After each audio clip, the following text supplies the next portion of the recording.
ప్రముఖ YouTuber Harsha Sai case కీలక మలుపు తిరిగింది. తాను నటించిన మెగా సినిమా కాపీ రైట్స్ కోసం హర్ష సాయి తెగించినట్టు తెలుస్తోంది. ఈ మూవీ కాపీ రైట్స్ విషయంలో నిర్మాత హర్ష సాయి మధ్య వివాదం ఏర్పడింది.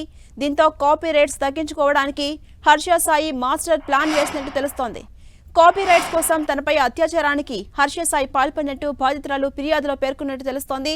సీక్రెట్ గా వీడియోలు రికార్డ్ చేసి కాపీ రైట్స్ ఇవ్వకుంటే వాటిని బయట పెడతారని బ్లాక్మెయిల్ చేసినట్టు బాధితురాలు ఆరోపిస్తోంది.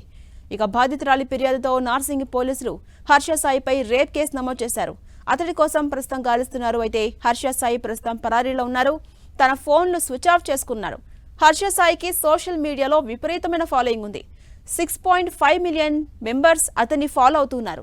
దేశంలోనే పేరున్న యూట్యూబర్గా అతడు గుర్తింపు పొందాడు. తాను సంపాదించిన సొమ్ములో కొంతమంది పేదలకు పంచిపెడుతూ పాపులారిటీ పొందిన హర్ష సాయిని కొద్ది రోజులుగా విమర్శలు చుట్టుముడుతున్నాయి. బెట్టింగ్ యాప్స్ ను అతడు ప్రమోట్ చేస్తూ కోట్లు సంపాదించినట్టు సోషల్ మీడియాలో కొందరు ఆరోపించారు. అయితే ఈ విషయాన్ని అతడు ఖండించాడు. తనపై కొందరు కావాలని ఆరోపణలు చేస్తున్నారని తెలిపారు. తనపై ఆరోపణలు చేయడం ద్వారా ఫేమ్ సంపాదించుకోవాలనుకుంటున్నారని చెప్పాడు హర్ష సాయి.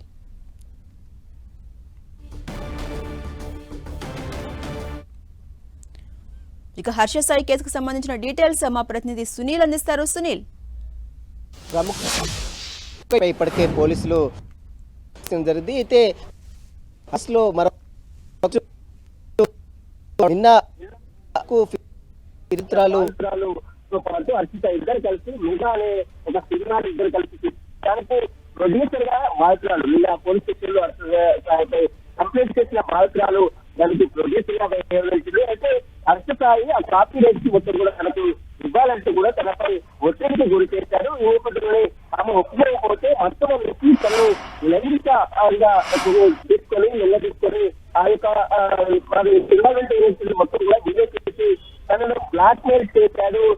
వీడియోస్ ఒకవేళ కాపీ రైట్స్ ఇవ్వకపోతే ఆ వీడియోస్ మొత్తం కూడా నేను ఇంటర్నెట్ లో సోషల్ మీడియాలో పెడతానంటూ బెదిరింపులకు గురి చేశానంటూ కూడా బాధితురాలు నిన్న పోలీసులకు స్టేట్మెంట్ వేసేసుకుని ప్రస్తుతమైతే హర్ష సాయిపై ఇప్పటికే పోలీసులు సెక్షన్ 376 అత్యాచార కేసుతో పాటు 364 తో పాటు అదేవిధంగా 320 ప్రాంతాలు చేసినటువంటి హర్ష సాయిపై 3 సెక్షన్ల కింద ప్రస్తుతమైతే పోలీసులు నాన్ బెయిలబుల్ సెక్షన్స్ నమోదు చేశారు. ఎప్పుడైతే పోలీసులకు ఫిర్యాదు చేసిందో ఆ బాధితురాలు వెంటనే హర్ష సాయి మొబైల్ ఫోన్ కూడా స్విచ్ ఆఫ్ చేసుకుని అప్స్టాండింగ్ లోకి వెళ్ళిపోయాడు. అత్యాచారంతో పాటు తన తండ్రి కూడా ప్రస్తుతమైతే పరారు ఉన్నట్లు మొత్తం మీద ఇప్పటికే బాధితురాల స్టేట్మెంట్ ని పోలీసులు నమోదు చేసుకున్నారు. ఆమెకు మెడికల్ ఎగ్జామినేషన్ నిర్వహించారు. మెడికల్ రిపోర్ట్స్ ఈరోజు వచ్చిన తర్వాత మరొకసారి బాధితురాల స్టేట్మెంట్ కూడా పోలీసులు నమోదు చేసుకునే అవకాశం ఉంది. కేసుకు సంబంధించినటువంటి వివరాలు ఆధారాలు సమర్పించాలని ఇప్పటికే బాధితురాలని మరొకసారి పోలీసులు సూచించారు. ఇప్పటికే కొన్ని ఎవిడెన్స్ ని పోలీసులు సేకరించిన నేపథ్యంలో మరికొన్ని ఎవిడెన్స్ ఏదైతే మెగా సినిమాకు సంబంధించినటువంటి ప్రొడ్యూసర్కి సంబంధించినటువంటి వ్యవహారాలు ఆర్థిక లావాదేవీలు వీటికి సంబంధించిన బ్యాంక్ ట్రాన్సాక్షన్స్ వీటన్నిటి కూడా సమర్పించాలి ఇప్పటికే బాధితురాలకి మరొకసారి పోలీసులు సూచించారు. మొత్తం మీద యూట్యూబర్గా ఎంతో పేరుగాంచినటువంటి దేశంలోనే ఎంతో పేరుగాంచినటువంటి హర్ష సాయి దాదాపు 6.5 మిలియన్ ఫాలోవర్స్ ఉన్నటువంటి హర్ష సాయి ఒక మహిళను ఇట్లా ఈ విధంగా కాపీ రైట్స్ కోసం వేధింపులకు గురి చేసి లొంగ తీసుకొని లైంగిక దాడికి పాల్పడి తనను చంపుతానని బెదిరింపులకు గురి చేసినటువంటి నేపథ్యంలోనే ప్రస్తుతం అయితే పోలీసులు కేసు నమోదు చేసుకొని దర్యాప్తు అయితే కొనసాగిస్తున్నారు. ఖచ్చితంగా అతనిపై చర్యలు తీసుకోవాలంటూ కూడా బాధితురాలు ఇప్పటికే పోలీసులను ఆశ్రయించింది.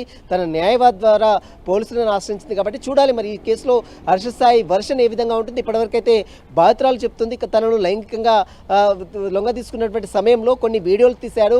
ఆ కాపీ రైట్స్ ఇవ్వకపోతే మాత్రం ఆ వీడియోస్ అన్ని కూడా తను బయట పెడతానని బెదిరింపులకు గురి చేశారు. కాబట్టి హర్ష సాయిని పై కేసు నమోదు చేసి ఇప్పటికే అతనిపై కఠిన చర్యలు తీసుకోవాలంటూ కూడా ఇప్పటికే బాధితురాలు చెప్పింది. కాబట్టి మరి చూడాలి పోలీసులు అతన్ని ఈ రోజు పట్టుకుంటారా లేదా అనేది కూడా ఈరోజు సాయంత్రం వరకు కూడా ఒక పూర్తి క్లారిటీ కూడా వచ్చే అవకాశం. మరొకసారి బాధితురాల స్టేట్మెంట్ కూడా ఈరోజు పోలీసులు మరొకసారి నమోదు చేసే అవకాశం ఉంది. ఝాన్సీ రాణి. అలాగే సునీల్, యూట్యూబర్ గా మంచి పేరు సంపాదించుకున్న హర్ష సాయిని ఇటీవల అనేక ఆరోపణలు చుట్టుముడుతున్న సందర్భం గతంలో మనం చూసాం. బెట్టింగ్ యాప్స్ ను ప్రమోట్ చేస్తూ కోట్లు సంపాదించుకున్నాడని అనేక మంది అతన్ని కార్నర్ చేసిన సందర్భాలు మనం చూసాం. ఇప్పుడు కాపీరైట్ వివాదం తెరపైకి వచ్చింది. ఈ కాపీరైట్ విషయంలో ఇప్పటి వరకు హర్ష సాయిపై ఉన్నటువంటి ఏ సెక్షన్స్ కింద కేసులు నమోదు చేయడం జరిగింది? ప్రస్తుతం 328 తో పాటు 354 అదేవిధంగా 376 +2 ప్రకారము హర్ష సాయిపై పోలీసులు నార్సింగ్ పోలీసులు కేసు నమోదు చేశారు. ఎందుకంటే భయభ్రాంతులకు గురి చేయడం, లైంగిక దాడి చేయడం, అదేవిధంగా 354 కింద కూడా ప్రస్తుతం దాదాపు 3 సెక్షన్ల కింద పోలీసులు కేసు నమోదు చేసుకుందండి. మనం చూడొచ్చు దేశంలోనే యూట్యూబర్గా ఎంతో పేరుగాంచినటువంటి హర్ష సాయి గతంలో కూడా అనేక ఆరోపణలు కూడా వినపడ్డాయి. బెట్టింగ్ యాప్లో కోట్ల రూపాయలను గడించినట్లు కూడా అతనిపై పెద్ద ఎత్తున రూమర్స్ కూడా గతంలో వచ్చాయి. మనం చూడొచ్చు 6.5 మిలియన్స్ వ్యూవర్స్ ఉన్నారంటే, మనం అతని ఫాలోవర్స్ ఉన్నారంటే ఏ విధంగా అతను యూట్యూబ్లో ఏ విధంగా ట్రెండ్ అవుతారో దీన్ని బట్టి చూస్తే మనకు చాలా స్పష్టంగా అర్థమవుతుంది. అతను వచ్చేటువంటి అమౌంట్స్లో కూడా కొంతమంది పేదవాళ్లకు డబ్బులు పంచుతూ ఒక సెన్సేషనల్ని క్రియేట్ చేసి దాన్ని కూడా అతను తన ఛానల్స్లో పెట్టుకొని కోట్ల రూపాయలు గడించినట్టు కూడా ఇప్పటికే యూట్యూబ్ ఛానల్లో కొన్ని వీడియోస్ చూస్తే మనకు చాలా స్పష్టంగా అర్థమవుతుంది. మొత్తం మీద ఇలాంటి యూట్యూబర్ ఒక సినిమాని తీసి ఒక యువతిని బ్లాక్మెయిల్ చేసి కాపీ రైట్స్ కోసము బెదిరింపులకు గురి చేయడం, అదేవిధంగా ఆమెని లైంగిక వాంఛ తీర్చుకోవడంతో పాటు ఆమెని వీడియోస్ తీసి అంటే ఆమెకు ఇష్టం లేకుండా వీడియోలు తీసి బ్లాక్మెయిల్ చేయడం పట్ల పోలీసులు అయితే ఫిర్యాదు చేసింది. ఆ పోలీసులు ఫిర్యాదు చేసిన నేపథ్యంలో పోలీసులు అయితే అతనిపై 3 సెక్షన్ల కింద కేసు నమోదు చేసుకుని దర్యాప్తు అయితే కొనసాగిస్తున్నారు. చూడాలి మరి ఈరోజు ఖచ్చితంగా హర్ష సాయిపై ఎప్పుడైతే బాధితురాలు వెళ్ళి పోలీసులకు ఆశ్రయించిందో అప్పటి నుంచి హర్ష సాయి ఫోన్స్ మొత్తం కూడా స్విచ్ ఆఫ్ ఉన్నాయి. అతని తండ్రి కూడా ప్రస్తుతం అయితే అందుబాటులో లేరు. మరి ఇద్దరు ఎక్కడికి వెళ్ళారు ఏంటి అన్న దానిపై కూడా పోలీసుల దర్యాప్తు అయితే కొనసాగుతుంది. మరి చూడాలి ఈ కేసులో హర్ష సాయికి సంబంధించిన దాంట్లో పోలీసులు ఎలాంటి పురోగతి సాధిస్తారని మాత్రం చూడాల్సింది చెప్పవచ్చు. ఇప్పటికే అతని ఫాలోవర్స్ నుంచి కూడా తనకు ప్రాణహాని ఉందంటూ బాధితురాలు స్టేట్మెంట్ ఇచ్చింది. ఈరోజు మరొకసారి బాధితురాలు స్టేట్మెంట్ని నమోదు చేయడం కాకుండా అతనికి సంబంధించిన ఎవిడెన్స్ సమర్పించాలని పోలీసులు ఆ బాధితురాలకు చెప్పారు. మరి చూడాలి ఈరోజు ఎవిడెన్స్తో పాటు ఎగ్జామినేషన్ సంబంధించిన మెడికల్ ఎగ్జామినేషన్తో పాటు ఆమె యొక్క స్టేట్మెంట్ కూడా ఈరోజు పోలీసులు మరొకసారి నమోదు చేసుకునే అవకాశం ఉంది. జాన్సన్. అలాగే సునీల్, మీరు చెప్పారు కదా ఇందాక ఈ సెక్షన్స్ ప్రకారం కనుక నిరూపితమైతే అతనికి ఎంతకాలం వరకు జైలు శిక్ష పడే అవకాశం ఉంటుంది. మరోవైపు ప్రస్తుతం హర్ష సాయి పరారీలో ఉన్నట్టు తెలుస్తోంది. అతని కోసం పోలీసులు గాలింపు చర్యలు చేపట్టారా?